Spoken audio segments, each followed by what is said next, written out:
photos of Slumach, only reports full of gaps and puzzles, all centered around gold.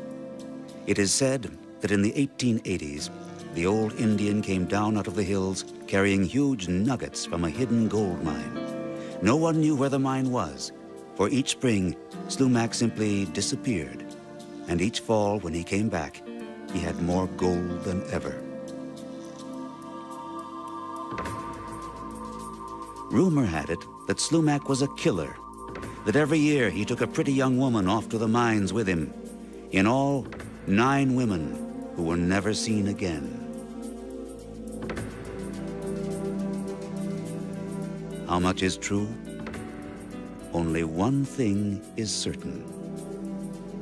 In 1891, Slumach was arrested for the murder of one Louis B. and hanged. The secret of his mine went with him to his grave. But for over 100 years, treasure hunters have been looking for that mine. Every year in the spring, somebody will call me. Usually 3 or 4 or 5 people will call me, and they'll say, has anything new been found on Slumach? Where else can we go to find stuff on Slumach? And there's 2 or 3 little books out that are basically reprints of the same thing, I believe. And people still look. There are people who said they found it. Other people have tried and failed, and I imagine next spring I will get other people in here wanting to go and look for it. The hunt begins in the Wild West town of New Westminster. But you've got a typical town that has a Western flavor to it. You've got boardwalks, sidewalks, and awnings, and a large main street. Lots of saloons and bars and hotels, restaurants, stores, churches, schools. This was a very bustling spot. And Slumach became known for the fact that he would disappear and then come back into town. And you can imagine that people in town would know when this character was back, that he was back in town, and it would probably buzz through the city pretty quick. Pretty quick. You know, Slumach is in such and such a store, and he's got another bag. So today, nothing is left of the town of New Westminster. It has long since been swallowed up by Vancouver, a modern metropolis, an urban industrial center which looks forward to the future, not back to the past.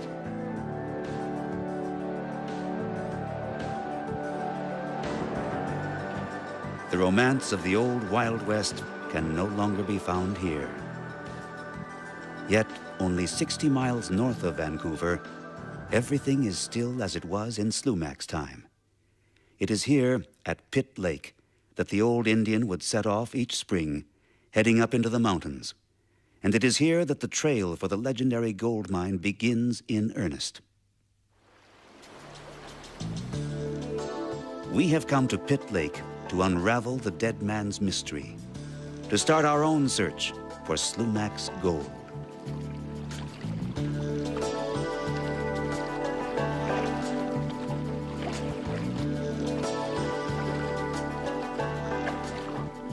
Here in the woods and waterways at the foot of the Canadian glaciers, we travel through a timeless world, a world almost exactly as Slumach would have seen it.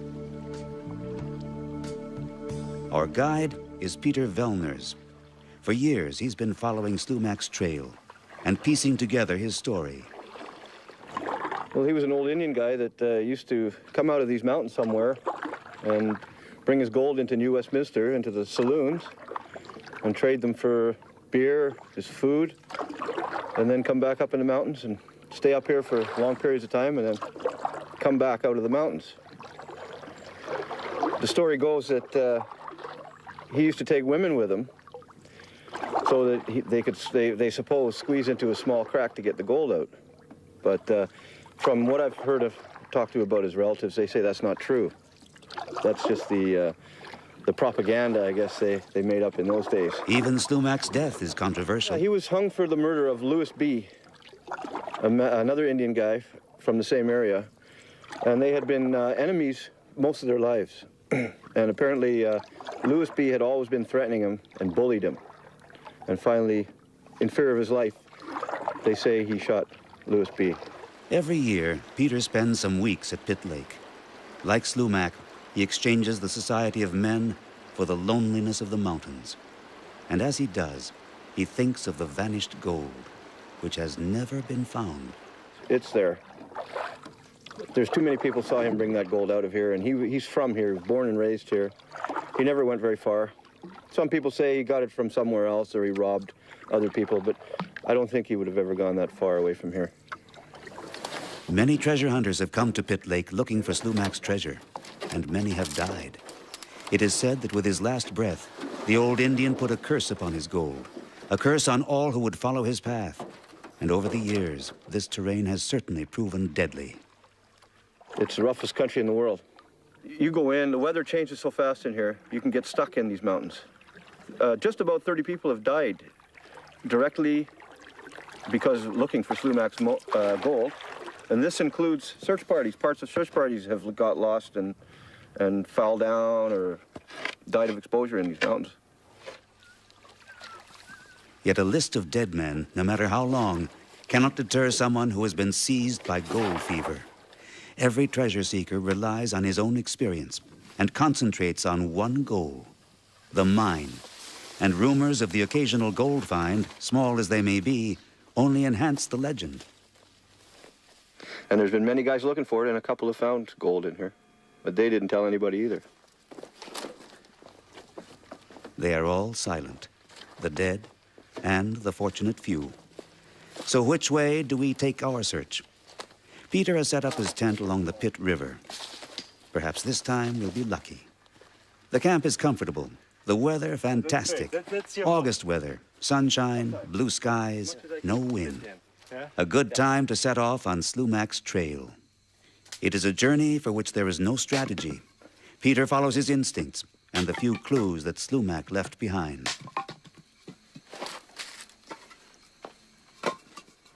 He would have to follow the tide up from New Westminster, which was the city he went to here.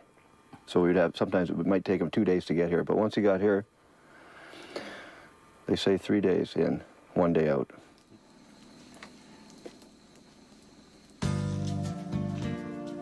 The next morning, we set off on our journey. Peter is one of those very special types that seem to thrive in the Canadian mountains. Trailblazers and loners who find their way around the wilderness better than the big city jungles.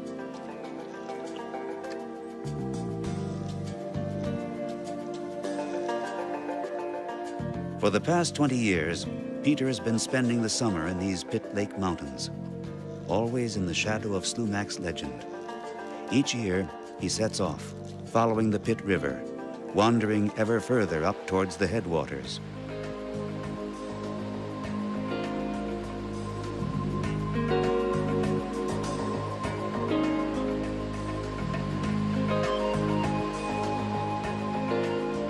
It is not a journey to be taken lightly. The terrain is treacherous, the paths unmarked. There is no one to turn to here for aid.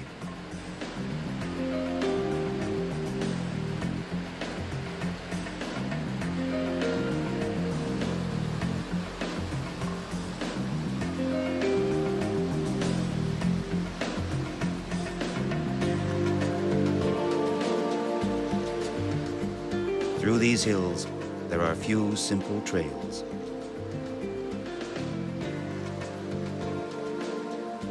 But each new path brings a new adventure, new discoveries to be made. This time, it's a dilapidated gold camp, a ghost mine, long uninhabited. That's the old gold camp. This is somebody's old gold mine. Yep. Looks like at least 50 years old. Yeah. Maybe 80. Slumach was not the only one looking for gold at the turn of the century. British Columbia was the land of gold creeks. The earth smelled of gold here, and this smell drove the prospectors into the wilderness, where they lived, alone, God-forsaken, just a few tools to keep them company. All their old axes and frying pans. And they had to carry that all in here. The tools are rusty, the camp abandoned. Did the prospectors who built this cabin find gold? They must have. They wouldn't have built all this unless they came in here first and found something. And is that the area where Slumach was? Yes. But if the story of Slumach is 100 years old, the story of this forest is much, much older. These trees are 1,500 years old in here, some of them. And a friend of mine fought 3 years to save this valley from loggers. For Peter, the hunt for the Lost Creek mine is more than just a search for golden nuggets. That's because over the years, Peter has come to believe in a broader definition of treasure. This is the gold here. Here in the ancient forests of British Columbia, there are no cars, no telephones, just lush green woodlands, a primeval world along the banks of the Pitt River.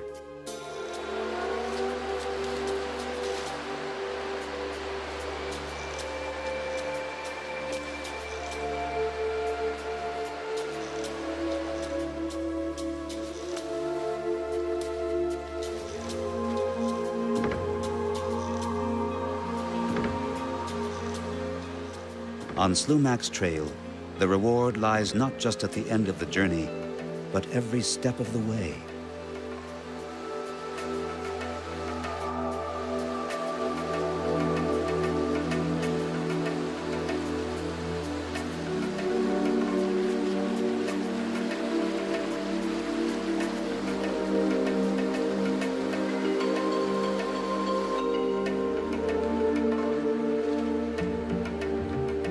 Here, the waters run fast and pure, and plump salmon swim in abundance.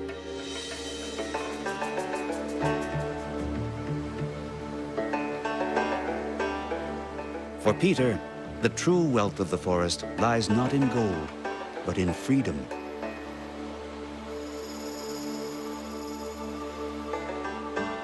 The search for Slumach's mine, it is the key to a life like that of the old days of the Wild West. A life unspoiled, uncomplicated.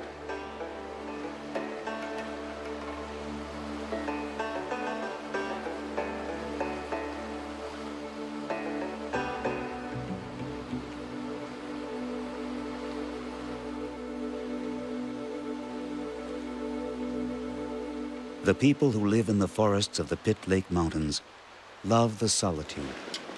But when dusk rolls around, they enjoy a few hours of company around the campfire, immersed in the old tales of mysteries and legends, always leading back to Slumach's gold. I believe it's here somewhere. There's people come in every year. There's 2-3 people still come in every year looking for it, and I believe it's still here. Danny Jarrock has heard his share of Slumach stories. By this place? Yeah, Slumach, from what I hear, I was talking to a fella here about a month ago. His great-great-grandpa logged up in this area, and Slumach worked for him, and he said that the one day they used to go back and forth by ferry out here every 2 weeks, and the one day they went out, Slumach had a nugget the size of his hand when he went out, and the guy that swears by this story that Slumach had this nugget the size of his hand. All tales of the legendary mine end with Volcanic Brown, who apparently did discover part of Slumach's gold. Volcanic Brown, they found his last camp at the top of the Stave Glacier, and they never did find him, and they found 11 ounces of gold in his camp, nuggets. So Volcanic Brown was definitely on the right track. Volcanic Brown began his search for Slumach's gold in 1923, 32 years after the Indian's death. He himself was then already 76 years old, a living legend. For Volcanic Brown was like the region around Pitt River, as rough and craggy as the ground he walked.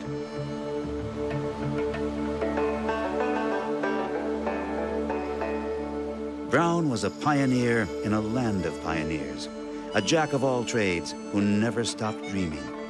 And in our dreams, he lives on. If we want to find Slumach's mine, then we'll have to follow old Brown's trail.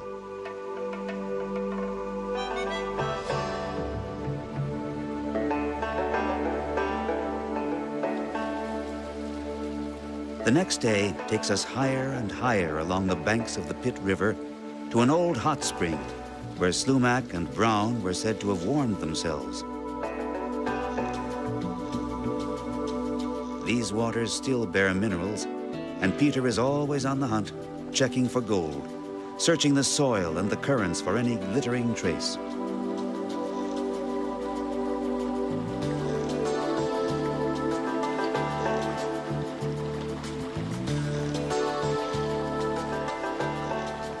Maybe he'll strike it lucky, like Volcanic Brown, who challenged fate even as an old man and really did discover gold. But 3 days into our journey, we are still far away from the glaciers where old Brown set up his gold camp. That valley there, those ridges, that's where Volcanic Brown was looking for his gold. It's hard to understand how old Brown could have walked to the glacier. For Peter, it's clear that we'll need some help. Well, the best way to get into these mountains and look around is with a helicopter.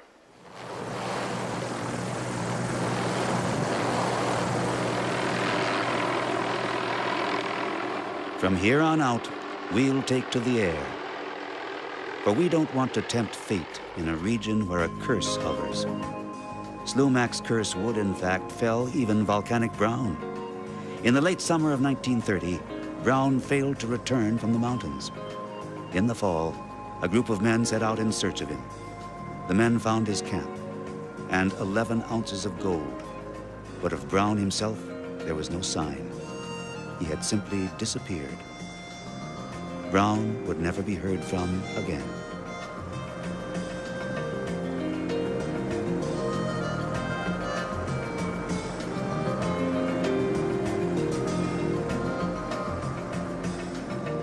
What willpower men like Slumach and Volcanic Brown needed to set off into such a fierce and hazardous world, an untamed realm of wild animals and barren peaks.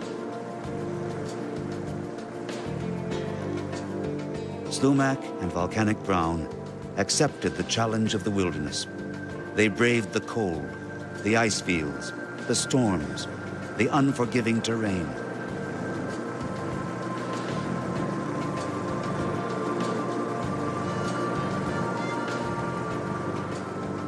They were loners, hard men in a hard land, taking on the unpredictable moods of nature. And they were rewarded with the greatest treasure the earth has to offer: gold.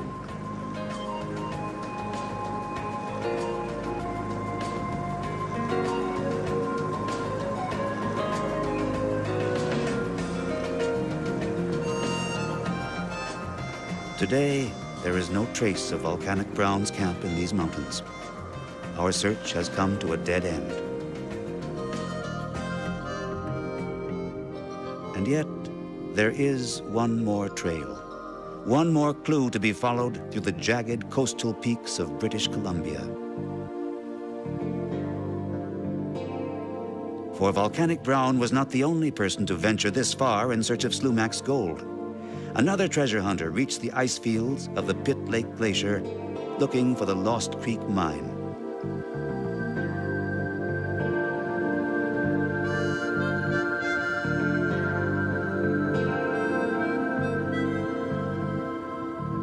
His name was W. Jackson, and he left behind a written record. In 1901, the American Jackson was one of the first to set out on Slumach's trail. He too was smitten by the curse. But in the weeks before he died, he wrote back, claiming he had discovered Slumach's mine. I came to a place where the bedrock was bare, and there the bedrock was yellow with gold.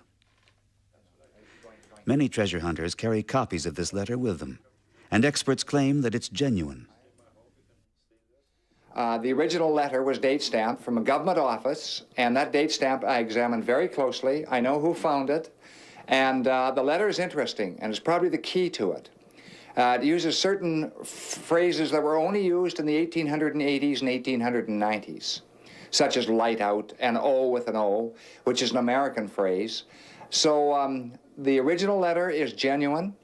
There is an area there that was some 3 words left out. We think it's a blind canyon. There's no doubt that that Slumach had something to do with it. I'm not sure. It has been called the Slumach treasure. I think that Shotwell, or one of the others, did find it. I don't think there's any doubt about it. He makes certain comments about the Bank of British North America in San Francisco, and he calls San Francisco SF, which was usual with the Americans. So when you look at that letter and go over it very, very carefully, it's not like other letters that sometimes are genuine and sometimes are not genuine. This is a genuine letter. And the terminology makes it genuine, and the date stamp makes it more genuine. Bill Barley is himself a treasure hunter of the old school. Since his childhood, he has been roaming through the ghost towns of British Columbia in search of traces from the past.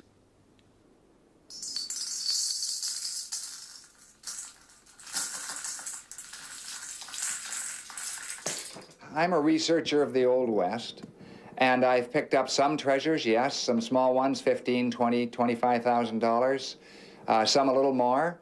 I missed one that would now be worth about $3 million, because I was a little careless, and I was the only other one to know about it. And I waited too long. I waited 6 months. I should have gone in 6 minutes. I didn't. And when I was a kid, I walked through the ghost towns. And when I walked through those ghost towns, the thing I remember very, very vividly was walking up the boardwalks, which were still there, looking in the windows of the stores, and everything was still inside. The pitcher and basin, and the one-armed bandits, and the roll-top desks, and there was dust inside and cobwebs coming down. They'd simply walked away from those towns. They'd simply walked away.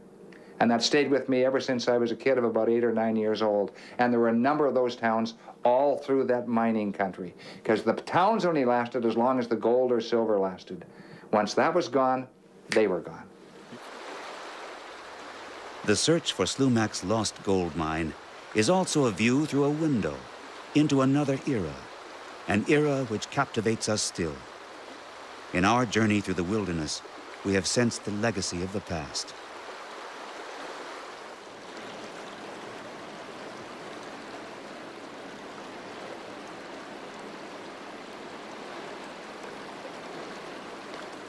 Here in the solitude of the Pitt Lake Mountains, the legend of this loner has come to mingle with the landscape. And with each retelling, the myth keeps growing. There are a number of extra stories. This is more than just one man and a little story about his gold. I mean, this thing really goes. Most people who deal with it simply look at the fact that he did kill someone. And there are comments that I have read and other people doing research that was more than one person. I think that it grows with the legend, but it all comes back to this thing that the legend grows, but there was this man, he did something bad, he paid the penalty, and he was finding gold. In the moment of his death, Slumach took his revenge with the scariest weapon of the Old West, the curse he placed on all the treasure seekers who would follow him. And there were many who did. Jackson and Brown and all the others who wandered through the storms of the Pitt Lake glaciers. Yet, is Slumach's curse not the curse of all treasure hunters? The irresistible lure of hidden gold? Always looking for the gold. I believe it's here somewhere. There's people come in every year. There's 2, 3 people still come in every year looking for it, and I believe it's still here. No, I think it does exist, and maybe it wasn't as big as everybody thought. Maybe it is, and we just haven't found it yet. Yeah, I think that the Slumach treasure does exist. It's there.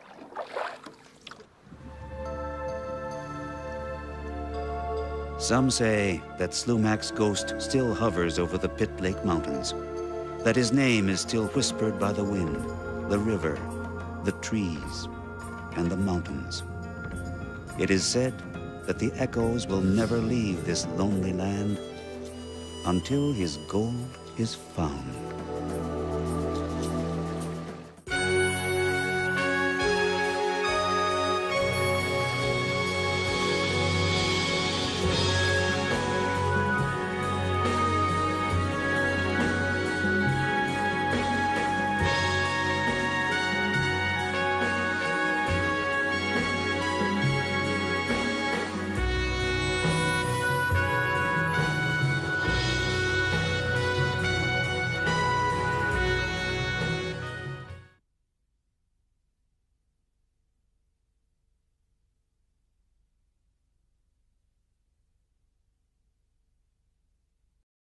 he took a pretty young woman off to the mines with him. In all, 9 women who were never seen again. How much is true? Only one thing is certain. In 1891, Slumach was arrested for the murder of one Louis B. and hanged. The secret of his mine went with him to his grave. But for over 100 years, treasure hunters have been looking for that mine. The hunt begins in the Wild West town of New Westminster. But you've got a typical town that has a Western flavor to it. You've got boardwalk sidewalks and awnings and a large main street. Lots of saloons and bars and hotels, restaurants, stores, churches, schools. And this was a very bustling spot. And Slumach became known for the fact that he would disappear and then come back into town. And you can imagine that people in town would know, and this character was back. Photos of Slumach, only reports full of gaps and puzzles, all centered around gold. It is said that in the 1880s, the old Indian came down out of the hills carrying huge nuggets from a hidden gold mine. No one knew where the mine was, for each spring, Slumach simply disappeared, and each fall when he came back, he had more gold than ever. Rumor had it that Slumach was a killer, that every year he was back in town, and it would probably buzz through the city pretty quick. Pretty quick. You know, Slumach is in such and such a store, and he's got another bag. So today, nothing is left of the town of New Westminster. It has long since been swallowed up by Vancouver, a modern metropolis, an urban industrial center which looks forward to the future, not back to the past.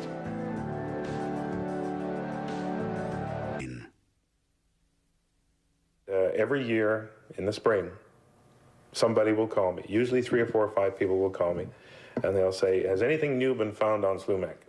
Where else can we go to find stuff on Slumach? And there's 2 or 3 little books out that are basically reprints of the same thing, I believe. And people still look. There are people who said they found it. Other people have tried and failed, and I imagine next spring I will get other people in here wanting to go and look for it.